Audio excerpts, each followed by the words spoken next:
Who is a stranger you still remember and why?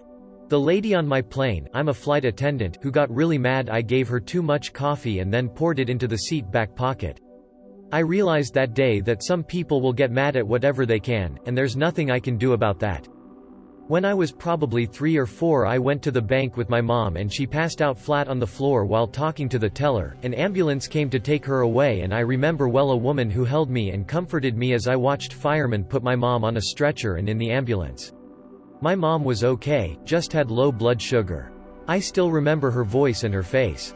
When I was about 13 or 14 my phone ran out when I was waiting for a bus, but I realized my bus wasn't arriving for 2 hours as it was a Sunday night and I don't live in a big city, so bus times are varied. I knew I had to call my parents but I was very shy and too nervous to ask anybody, but a really lovely mother noticed I was looking very anxious and came and asked if I was okay. She let me use her phone, but then she also stayed with me until my bus came because it was late at night and she didn't want me there alone. I think about her a lot, she was so caring and loving. A woman that came to talk to me and my sister once when my mother threw a public fit in the lobby of a theater and my father dragged her aside to yell at her, she just came over and made small talk with us about the city. I knew why she was doing it, but she did it in a way that was not patronizing at all, and it was so unexpectedly kind to take the time to do that when most people would have just stared or awkwardly averted their gaze. 20 years ago I'm in high school and my truck broke down on the side of the road, busy off-ramp from a busy highway, and a guy stopped behind me, drove me to the nearest store to buy more oil, and took me back to my truck and didn't ask for or expect a thing. I'm iffy on the memory but he might have even bought the oil for me. I was a shaved-head angry-looking ginger kid, and he was a black adult man, probably in his 30s. I wouldn't have stopped for me, but he did. But got stabbed during a mugging and legged it away from the scene. Edit, to clarify, I was the one being mugged. Was full of adrenaline but then got to a bus stop and started to go into mild shock. A woman probably no older than 21 came and called an ambulance and sat with me and was very reassuring. It turned out I wasn't too badly hurt but TBH in the circumstance and confusion, you just tend to think fluff. I'm dying here. Her sitting with me was so appreciated, she was so tender and supportive but also relatively calm and collected given the scenario. I didn't look too clever at the time and was covered in blood. That was 15 years ago and I still think of her. 10 months ago, I got into a horrific motorcycle accident and found myself laying on the street dying. The ground was scorching as I live in Arizona where we often have temperatures pushing 120 degrees F. I was being cooked alive by the pavement until a passerby jumped out of his work truck, picked me up and put me on a moving blanket. I don't remember his face but I remember his actions. He called an ambulance and waited with me until they came. Whoever you are, thank you. You deserve more than a comment on Reddit. If for some reason you are reading this, PM me please. I still have your moving blanket. Edit, my wreck happened between Wrecker and McDowell on the 202 in the 90 degrees curve. Not sure if that might help find this guy. Several years ago, I was hobbling down the street in an air boot, having screwed up my ankle in some way or other. I walked past an electrician's van. The owner was sitting there in the open rear door also sporting an air boot. We chuckled at the coincidence, and then he said in a thick, Eastern European accent, "Life is like a baby's garbage, short and garbage tea, never gonna forget that guy."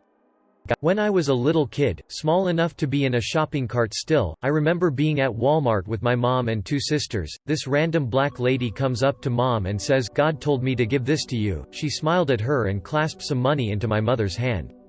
My mom was thanking her, and me being a kid I kinda realized what was going on but kinda didn't. At the time, my father had just left, and my mother was on her own raising 3 little kids. A few years later, my mom would bring up the lady a couple times. I remember she told my grandma about it, but after that, she hasn't said anything at all about her. That was probably like 15 years ago. I'm 21 now. Looking back, I wonder if that's one of my mom's reasons for helping me out with money at times, but I don't know. It does make me look back and think, wow, how kind people can be. And how weird that situation was too in a way. A woman saying she heard God talk to her and helped another person in need.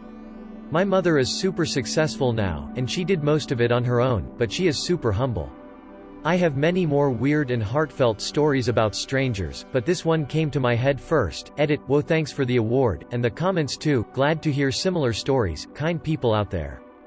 I was tubing with my family in a very popular river spot. The river split into two sections briefly before connecting once again, one being rapid, the other calm. I fell off my tube backwards into the rapids. Tons of people were going down as well, so I was pretty much trapped under the water with other people's bodies and tubes on top of me while my knees were being scraped. I stuck my hand above the surface because I couldn't stand and someone grabbed it.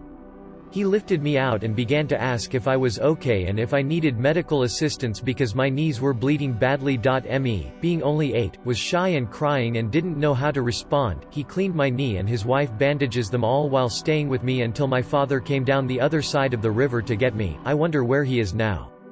I hope he and his family are doing all right. When I first started working at Best Buy in the TV department, a probably 50-something-year-old woman came in about 15 minutes before close. She said she wanted the best TV we had, and being the excited new guy, I happily brought her back to the LG Old, which at the time was our best quality TV. I rattled off all the specs to her and yada yada. Eventually she said she'll take one. I was ecstatic. At this point in time, old technology was very new and the store had only sold a couple of them before. I start ringing her out, ask for her number so I can look up her rewards account.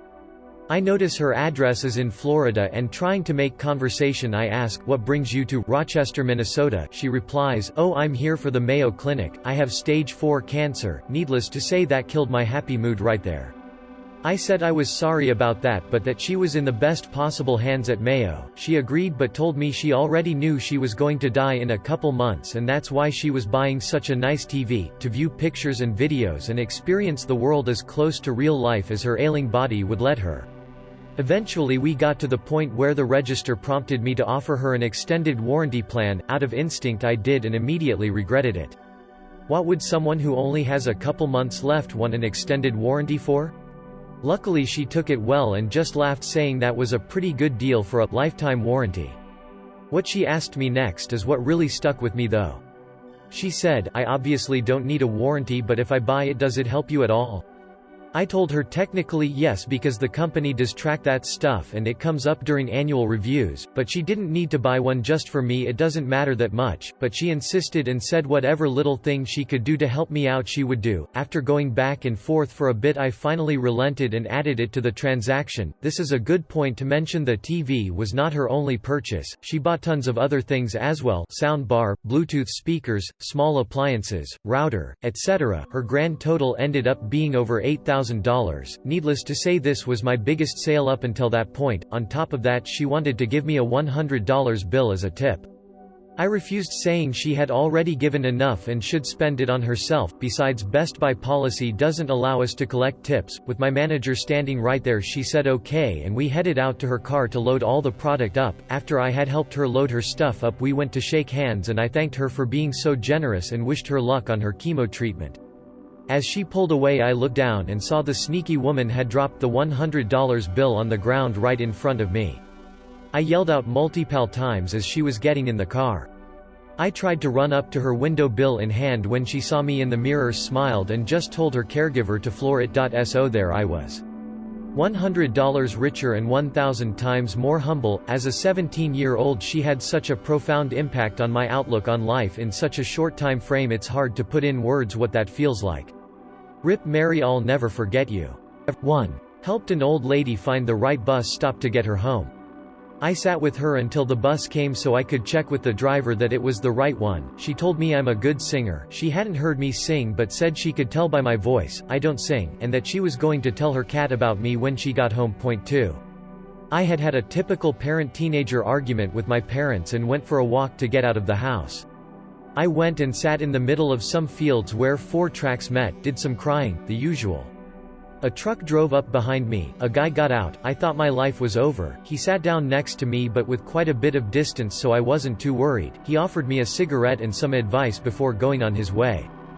A truck driver who was unloading a semi full of ice cream at a grocery store, he noticed us watching in the sweltering heat and gave us a case of pints. I was about 10. I was 19 or 20, working at a car dealership going nowhere and in a really garbage-tea relationship. This lovely man with a full head of white hair looks at me and in the most non-passive, non-patronizing, completely fatherly way says, "You are surrounded by this beautiful glowing light but have this cloud over you." I hope you are loved and treated well because you deserve nothing less. This guy had no clue who I was, and I never saw him again but will never forget that. I had never felt more worthy of love. Guy singing opera on the Red Line in Chicago who tried to sit in my lap.